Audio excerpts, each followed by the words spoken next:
Good morning, all y'all. I have gone southern today. Wow. Uh, Good morning again. My name is Xiomara Rodriguez. My pronouns are she, her, and ella, and I'm honored to serve as your worship associate this morning.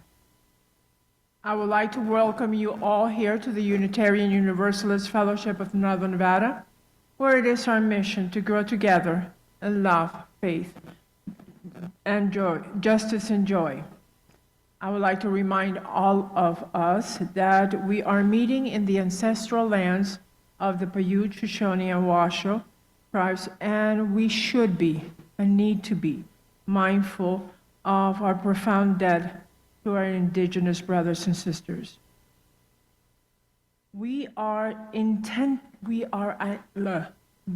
Something happened to my tongue today. It's decided not to work. Sorry about that. Let's try that again. Energy, come on, energy. We are intentionally welcoming congregation and invite you to be part of the community. When we make this statement, we are expressing our vision of love and acceptance. We welcome you, your background, your beliefs, all your racial and ethnic identities, sexual orientations, gender identities, theological perspectives. You are welcome here.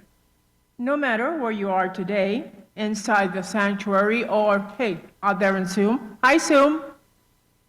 You are very welcome here, and we are so glad that you're here.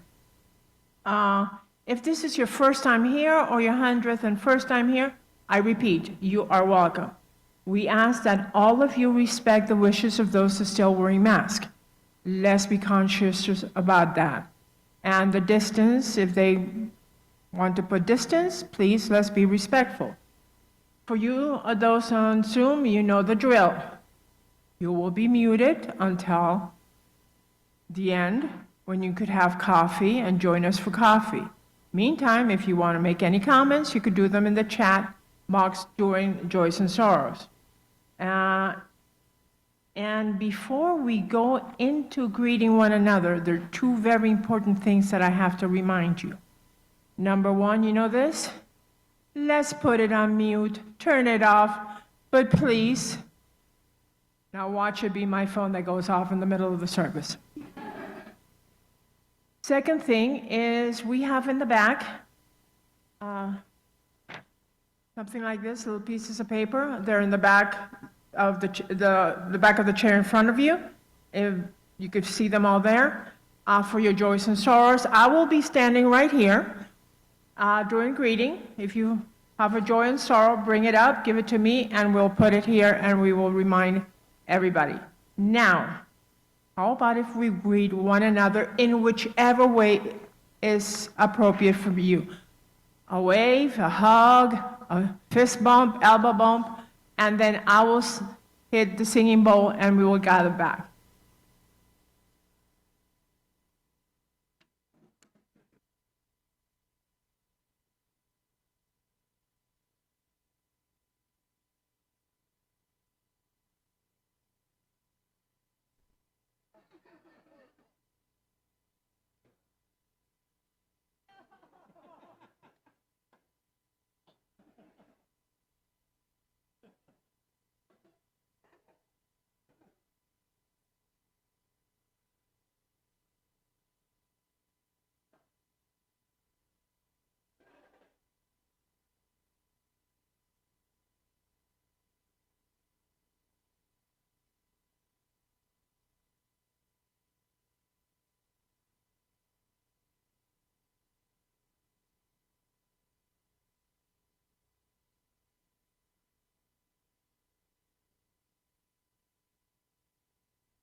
right, I wasn't done. There are announcements. I forgot the announcements.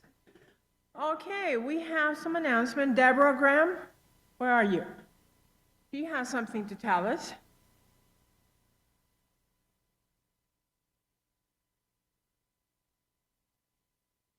Good morning.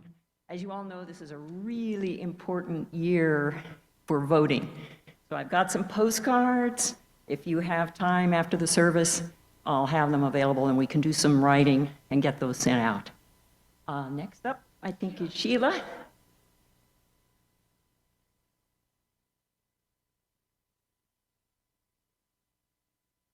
Good morning, everybody. My name is Sheila Shea, and I am the head of membership. And if you haven't heard about it, turn over your order of service, and there is a description of we are going to welcome new members on June 16. So if you are sitting out there and you have not decided whether you're going to become a member, you need to talk to me after service today. If you have decided you're going to become a member, then I need to give you a form which you need to fill out and give back to us so we know who you are, so we can introduce you on June 16. But that's the big thing. We want to welcome new members on June 16. So that's all I have for you. See me after service. Now, we are going to have a history moment which is connected with the 65th anniversary that we're going to be celebrating later this year. And today our history moment is going to be presented by long-term members, Bill and Beth Isaiah. I don't know which one is going first, but they'll take care of you. Thank you.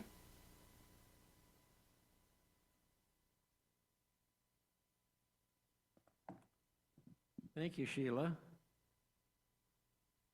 I'm a member, along with Beth and a number of other people here, for the 65th Anniversary History Committee of the Fellowship. We've been working now for several months, gathering together stories that relate to the Fellowship. What we're going to do is we're going to write and have a booklet available in the fall covering the period from 2008 to 2023, which will supplement a booklet that was written by the late, great Jim Hulse here of the Fellowship that covered the period from I forget the exact beginning date, but up to 2008, from the beginning of the Fellowship to 2008. So we're going to cover that. He covered 50 years. We're only going to cover 15, but we're going to talk about the 1970s today. My introduction to UUism came in the summer of 1964 when I was living and working in Washington, D.C., and I had an aunt and uncle in Richmond, Virginia, both of whom were affiliated with the First Church of UUs in Richmond. And so when I would visit them on the weekends, I would attend Sunday service with them, and I got to know something about being a UU. And they had a fantastic minister there, a fellow named Bill Gold. Well, that time passed, and I was there in the summer of 65 and the summer of 66 working as well, and again visiting that church on weekends.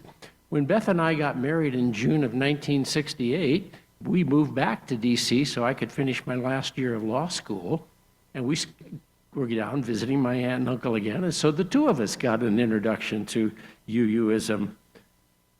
We moved back to Reno in October of 1971.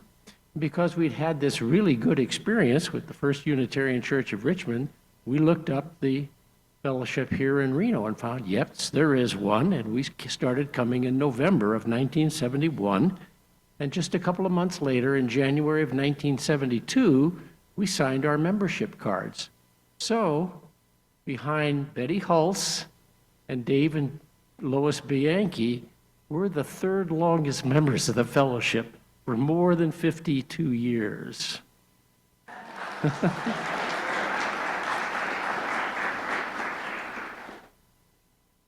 Well, let's talk a little bit about where we're meeting in the 1970s. And I'm going to share with you actually some of the material that comes out of Jim Hulse's 50-year anniversary book, because he said it as well as anyone. We were at that, just before Beth and I joined the fellowship, we were in what was called the Babcock Building, and that's where this starts out. As we outgrew the decrepit Babcock Building, we arranged a lease for the then new YWCA building on Valley Road on Sunday mornings. The YWCA was especially attractive for our children and their dedicated teachers, but less satisfactory for our adult members. And that's because the adults met in the lobby of the YWCA. The children were able to actually go off into some of the side rooms.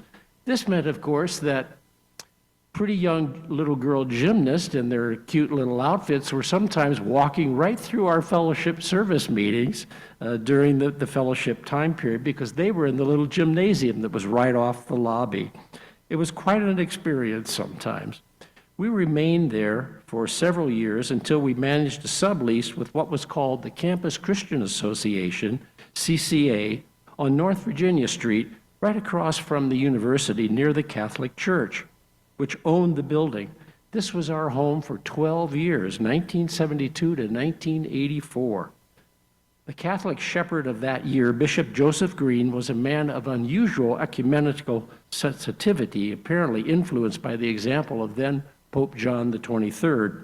His diocese owned a hall adjacent to the chapel to serve the local Catholic parish, was made available to several Protestant churches cooperating as the CCA, an interdenominational consortium of religious groups devoted to serving the campus and the larger community. For a dozen years, we had the use of an adequate meeting hall, a kitchen, and storage space, but less adequate facilities for our children. Yeah, they were down in the basement, which had no windows and was dark as a cave.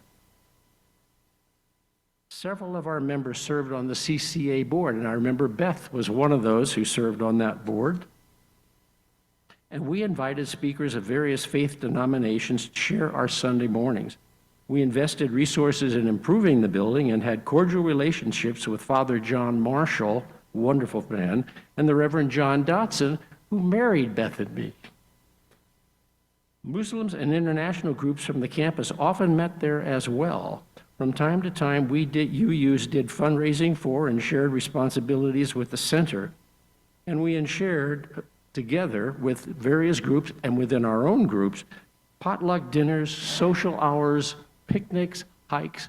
We were a very small group, but we were very much connected to each other. One other thing Beth wanted me to mention about the Center for Religion and Life is what the building was actually called when we were there.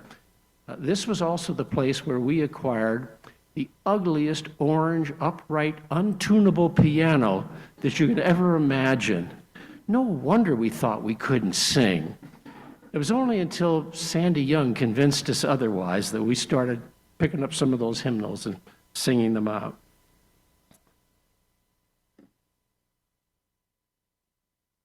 We had lay leadership then, and we were pretty darn good at it, actually. We had presidents beginning in the 1970s with Betty Hulse. Next was Dave Bianchi, who was president when Beth and I joined the fellowship. And just a couple of years later, Beth stepped up in what was the first time we ever had co-presidents. She was co-president with Mary Rusko from this fellowship, and we've done that a couple of other times since. We had lay-led programs, and we did, as I say, a really good job at putting that sort of thing together, because having a minister, or even affording a minister, was quite an undertaking. But, you know, we can't be held down, can we? And we started thinking about what could we do here about professional leadership. Well, you've already heard about the time that Reverend Dick Bokey came from Chico to Reno, kind of back and forth as a circuit rider. Well, this chronicle cannot adequately assess what we learned or failed to learn from the experience of Dick Bokey in the early 60s. He returned to our pulpit as visitor several times in later years. Memories faded over the years, but for a long time there was a firm belief we could not sustain a minister. But then our second experience with a professional minister came in 1975, when the fellowship learned of the Minister on Loan program then being offered by the UUA in Boston. With the help of the denomination and the UU Church of Littleton, Massachusetts, We had the services for 6 weeks of the most fantastic man, the Reverend Bob Hadley, who had been minister to that congregation for many years. His time in Reno energized us more than any previous event in our early religious history. The Minister on Loan program allowed us in Reno to cover local expenses. Bob's home congregation in Littleton paid his salary, and the UUA in Boston provided airfare and other support. What more could we ask for? This is one example of how the Boston, New England tradition helped the scattering of UU seeds in the far west. When Bob arrived, we rented him a car and offered him $75 for out-of-pocket expenses. He responded this was too much money, and he returned part of it to us. Bob Hadley preached, socialized, and did parish work. His time among us was way too short. On his departure, he left a brief, affectionate message emphasizing our possibilities. He assured us that we were progressing well and the congregation had more strengths than weaknesses. He encouraged us to consider calling a part-time minister. Soon after Bob's departure, the congregation voted to seek a half-time minister for the following year. In retrospect, it's clear that our enthusiasm, we moved too quickly. We notified the PCD of our decision to move ahead, and we hired the Reverend Jerry Sylvester, the most interesting history of a minister I've ever seen. Jerry was a recent graduate of Starr King School for the Ministry in Berkeley, California. He came to us after a 20-year career in submarines in the U.S. Navy. He then went on to become a minister after leaving the Navy. He continued to live in Berkeley and tried to conduct his ministry in Reno in occasional blocks of time. It soon became clear that this was hard on Jerry and hard on his family, and it just wasn't working out. And so later that year, when he had an offer to become the full-time minister at the Little Rock Church, he left us. For several years, we returned to the pattern of lay-led Sunday meetings with an occasional visit from a minister in California. Two particularly that we remember are Ted Webb from the Sacramento Church and Joy Atkinson from the Davis Church. So one other thing I'm going to conclude on, and today we're called the UUFNN, Unitarian Universalist Fellowship of Northern Nevada, but that hasn't always been our name. We were incorporated as the Unitarian Fellowship of Reno in 1959. We became the Unitarian Fellowship of Northern Nevada in 1975, and today's name goes from 1987, UUFNN. So that's just a little bit of the history of the 1970s. Look for the booklet that we hope to publish sometime later this fall that'll bring you up to date on lots more that was going on over the last 15 years in the fellowship. Thank you.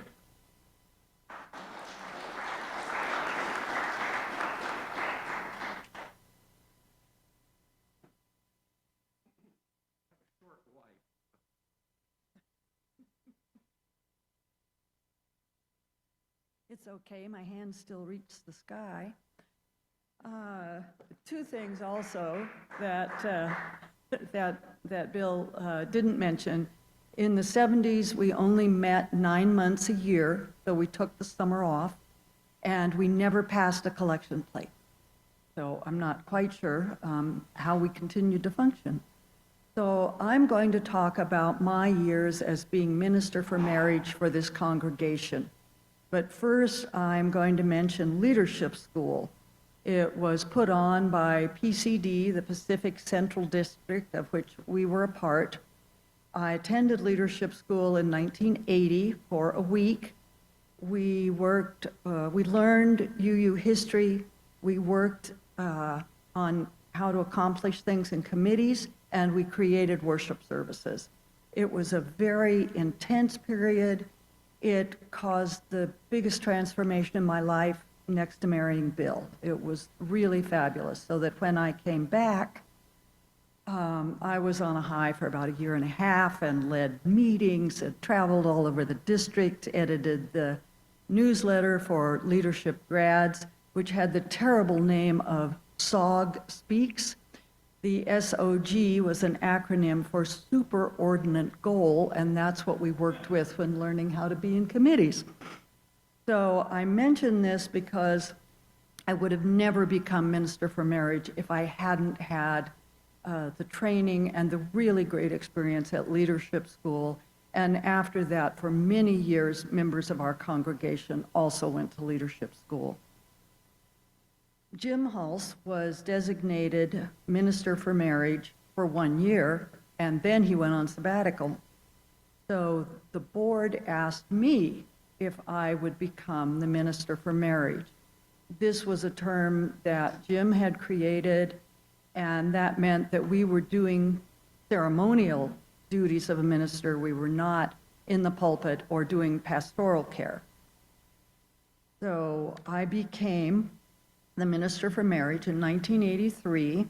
Evelyn Dees was the president of the fellowship, and we went down to the courthouse and submitted our paperwork and registered with the county clerk. So word got out that I was performing marriages, and I would meet with couples, usually a couple of times at my house. We would have a rehearsal. I would do the wedding. So oh yes, I have to say this. A friend from fellowship insisted that I tell you that I would ask the couple what the colors were for their wedding so my dress and suit would match. So that's what I did. So for you, if you remember the wedding, then I'll know what I wore. Most weddings were mixed. They were Catholic, Jewish, Buddhist, different Protestants, pagan, nothing at all. But they were couples who wanted a religious service and not a denominational one. And that's why they turned to me.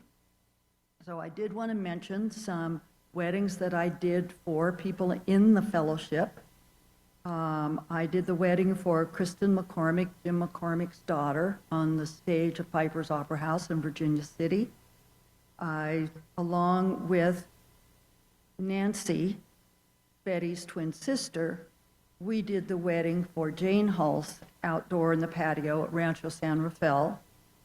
I also did the wedding for Amy June Bianchi in the patio at Rancho San Rafael.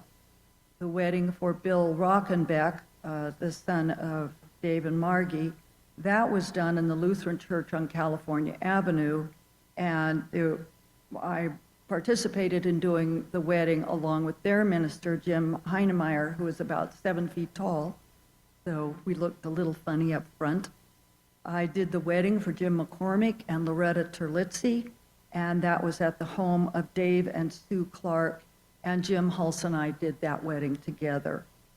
A wedding for Fran Gidney's daughter at Lake Tahoe on the beach.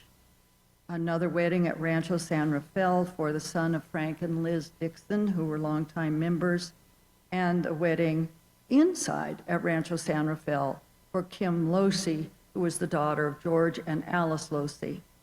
So I realize that many of you won't recognize these names, but for some, I hope they bring back good memories. I did weddings at Rancho San Rafael, in backyards at Lake Tahoe, on patios. One that really stands out is I did a wedding up on the Mount Rose Highway, and it was to be outdoors on the land that the couple had purchased where they were going to build their house. But they hadn't quite prepared where we were going yet, so that when Bill and I arrived, the groom was out with a machete cutting sagebrush. So then he kind of cleared a path, and the couple and I stood in the center of a circle of family and friends to do their wedding, which was really nice. One couple planted bulbs in the backyard the year before the wedding so that they would bloom and be the color they wanted for the wedding, and they also called the airport because they were in the flight path of planes taking off, and they wanted to make sure that the wedding took place in between flights, and that worked quite well. One of the most difficult weddings I did was a backyard wedding. It was lovely, but the bride laughed all the way through the ceremony, and her shoulders were shaking, and I just hoped that the friends who were guests maybe thought she was crying, although it just hit her as laughter, the nerves. In another wedding I did at the Center for Spiritual Life on Lakeside, the entire wedding party cried, even the pianist. It was a huge wedding, but they were tears of joy. So I was the only one not crying. I did my sister's wedding in Pueblo, Colorado, and Wedding for Good Friends in Port Townsend, Washington. Bill checked with state law to make sure it would be legal for me to come, but as long as I was in a recognized church through the Nevada Secretary of State, then I could perform the weddings out of state. I also performed ceremonies of Holy Union, which were with same-sex marriages before they were legal by the state. The most moving one was for a couple who came up from Napa, I think it was Northern California. They had been together for 45 years, and one of the women was quite ill and in a wheelchair, and we did the wedding in our, what is now our RE building, because it was the only building we had here. And it was just lovely. They were so happy to be recognized as a couple. They didn't just happen to be together for 45 years. It was intentional, so it was really nice. I also did dedications of children. So James and Katie Fogel, I did their dedication. And I did memorial services. I did the one for Esther Nicholson, who was Jeff Carlton's grandmother. And Earl and Esther had been longtime supporters of the fellowship. She was a wonderful woman. I did vow renewals as well, and I remember doing one for Joe and Joyce Fisher up at Lake Tahoe. I think it was their 40th anniversary. So I continued performing services until the mid-90s, when I turned all my material over to the Reverend Emily Champagne. So I was waiting all this time, thinking, we will have a minister in like 5 years. No, it was 12 years. So I was happy to turn things over, although I was really pleased that I had said yes to performing the marriages. It was a really good experience, and I'm glad I did it. And I donated all that I was paid to the fellowship, which Jake Gidney, our treasurer, appreciated and said I should charge more. So I'm going to end with a little Nevada story. I put myself through college working at the Park Wedding Chapel, which was on Virginia Street, kind of across from the courthouse. I worked as a witness. I swept rice. I lit candles. I made out licenses. I did whatever needed to be done at the chapel. And my boss was Joe Melcher. His family owned it. When I was doing the weddings for the fellowship, I took the licenses to the county recorder, who was Joe Melcher. So it was just a nice full circle moment. So thank you very much.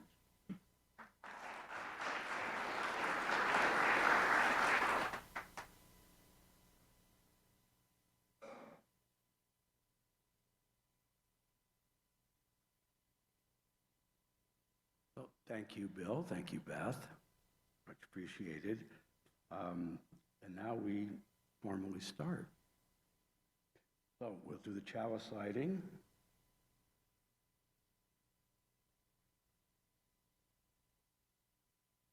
And we'll be modifying the service a bit, but we light the chalice this morning to honor an extension of last week's Mother's Day.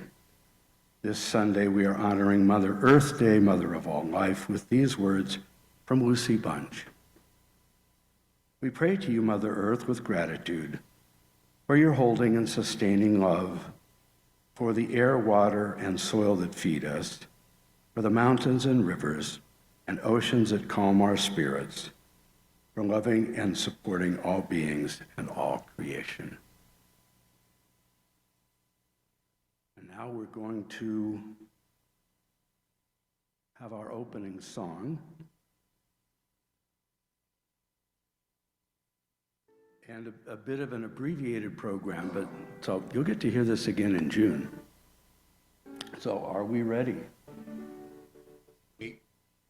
I'll be right over. So this land is your land.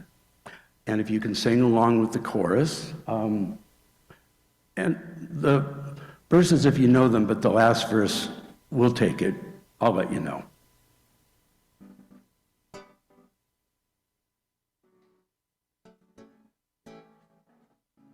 And I might add that the louder you sing, the better we sound. This land is your land. This land is my land. From California to the New York Island, from the Redwood Forest to the Gulf Stream waters. This land was made for you and me.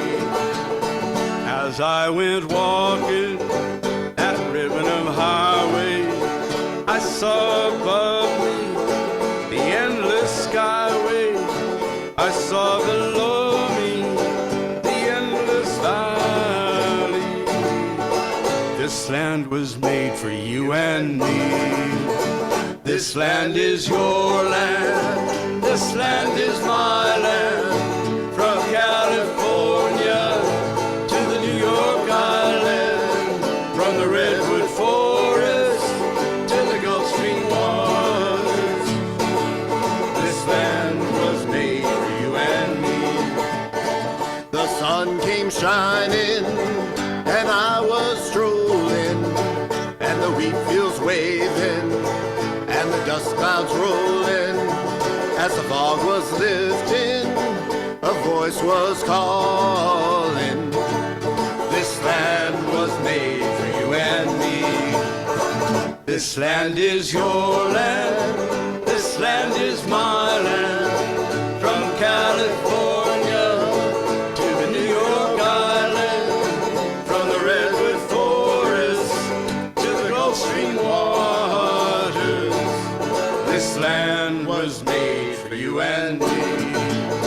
This land is smoky and forest burning, and the ocean's rising and the waves are churning. The climate's changing, we must do something now. This land will die if we don't act. This land is your land. This land is my land. From California to the New York Island, from the Redwood Forest to the Gulf Stream waters. This land will die if we don't act. This land is here for you to save. This land was made for you and me.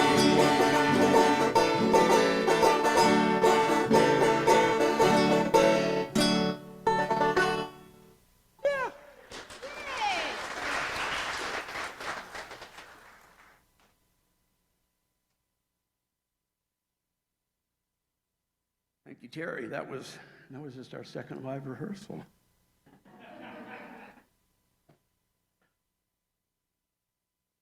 And from that, we move to our joys and sorrows. Now is the time in our service for offering them up, prayers and concerns, silent contemplation. And I have a few here. Are there any more out there to be read?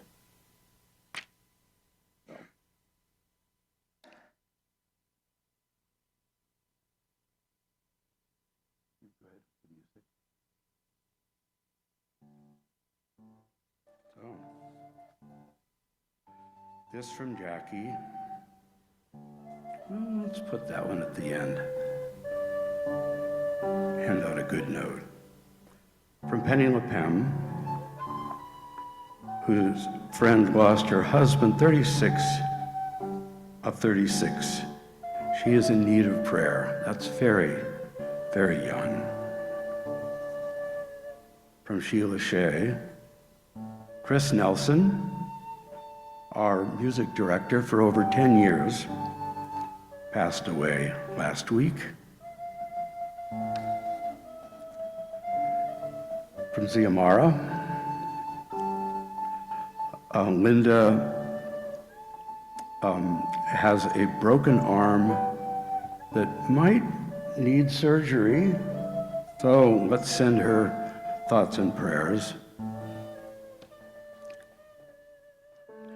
And a little happier note from Jackie, Nancy Oakley, happy birthday. Oh, not all sad. Try and keep those in balance. So if we can just sit for a moment in silent contemplation about our sorrows and our joys, the challenges of being here and the blessings.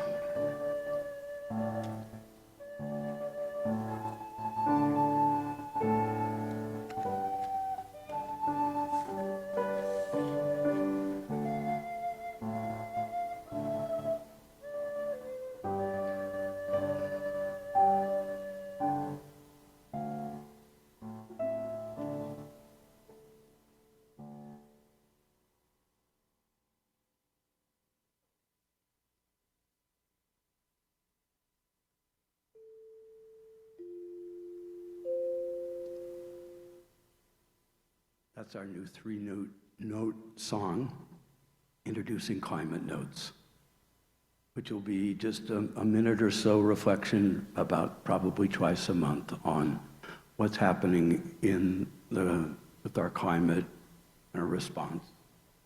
Ziamara.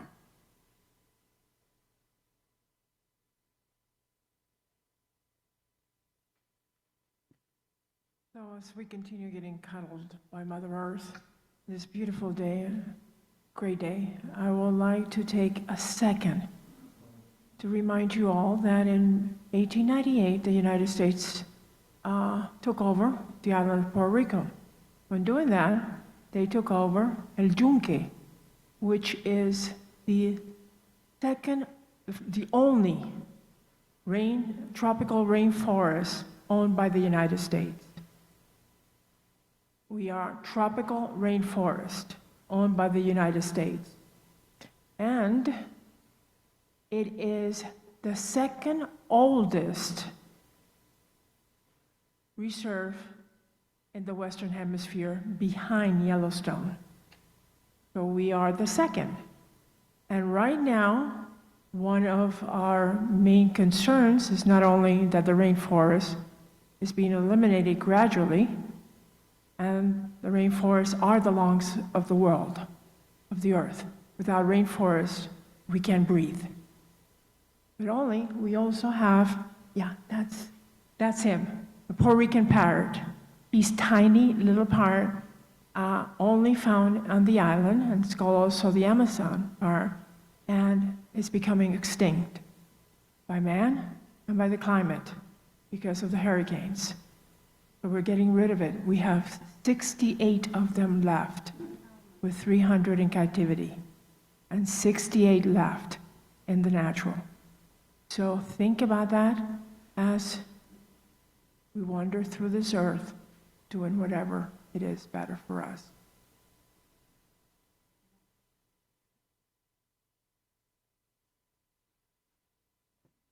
Thank you, Ziamara.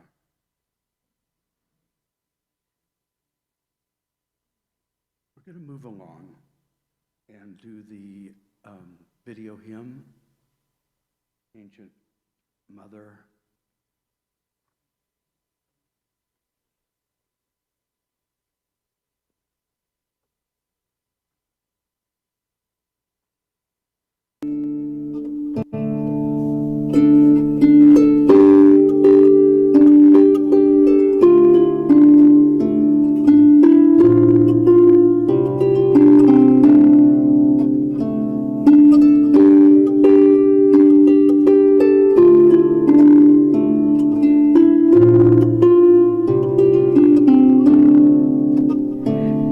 Ancient mother, I hear you calling.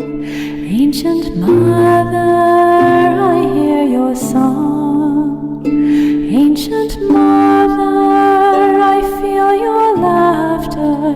Ancient mother, I taste your tears.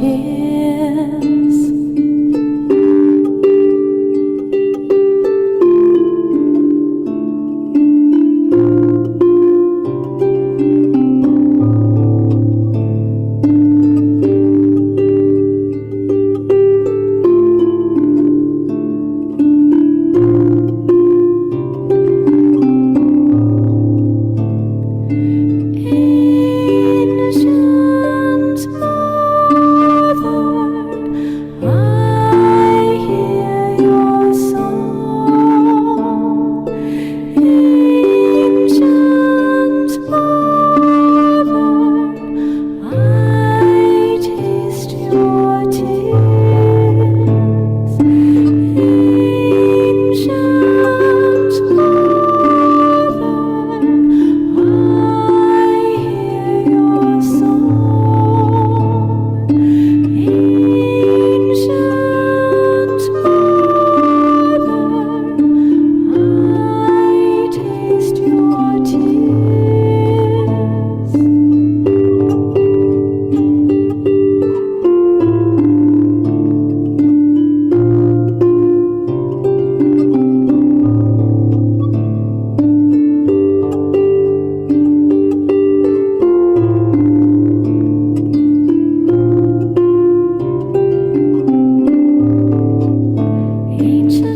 mother, I hear you call. Ancient mother, I hear your song. Ancient mother, I feel your laughter. Ancient mother, I taste your tears. Ancient mother, ancient call. Ancient mother, I hear your song. Ancient mother, I feel your laughter. Ancient mother, I taste your tears.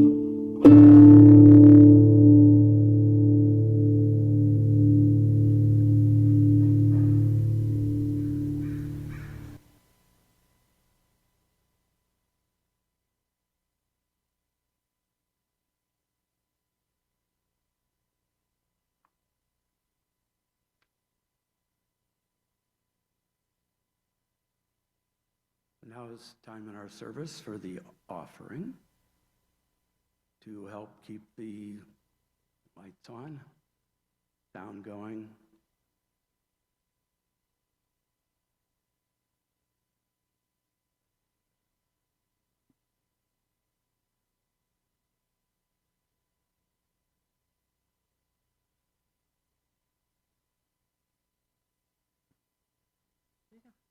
So as we approach time for our offering, give what you will. We are a generous people. For those of you who are physically together at the sanctuary, we will be passing the basket. For those of us on Zoom, hi Zoom, you can do your offering virtually by texting 73256, putting UUFNN in the message box and hitting send. Then follow the instructions to provide your offering. You can also mail a check to the office at 780 Del Monte Lane, 89511. And the coolest way is to sign up for automatic giving. Contact the office and Carol will send you an automatic draft authorization from the website. We also have an opportunity of sharing our generosity by designating a nonprofit. For this month, it is the Reno Burrito Project. So half of the money that you put in the basket will be given to them unless you designate otherwise or put in a check specifically for them. And they have been serving burritos to between 400 and 500 food insecure people weekly for 4 years. Volunteer cooks prepare the ingredients in their homes, then they're delivered to their Midtown kitchen. This project's mission obviously dovetails nicely with our own Reno Posse as it supports the homeless and others in need. Shall we begin?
Thank you, Sandy.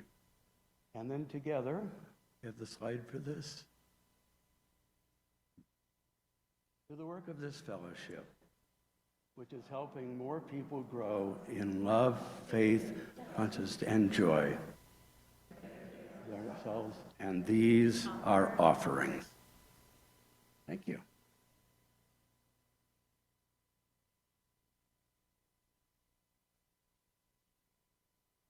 We'll now do the extinguishing of the chalice. And I'll do a benediction, and then we'll go out on the same words. You know them. Shall you come?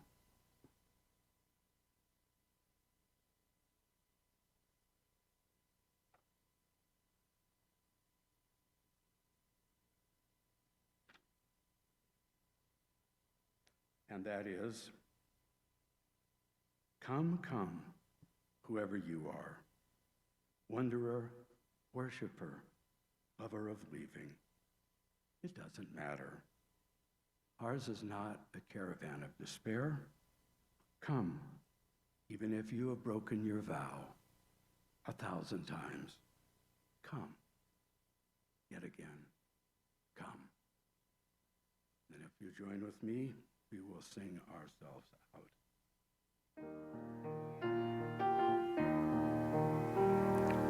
Come, come, whoever you are, love and worship, whether of leaving, here's the prayer of and of despair. Come, yet again, come, everyone. Come, yet, whoever you are, lover, worshiper, lover of leaving, ours is no caravan of despair. Come, yet again, come one more time. Come, come, whoever you are, wanderer, worshiper, lover of leaving, and there's no caravan of despair. Come, yet again, come. And speaking of Mother Earth and her bounty, these flowers are yours to take, left over from a service yesterday. So take them, take it to heart. We must do what we can to help. Blessed be. Namaste.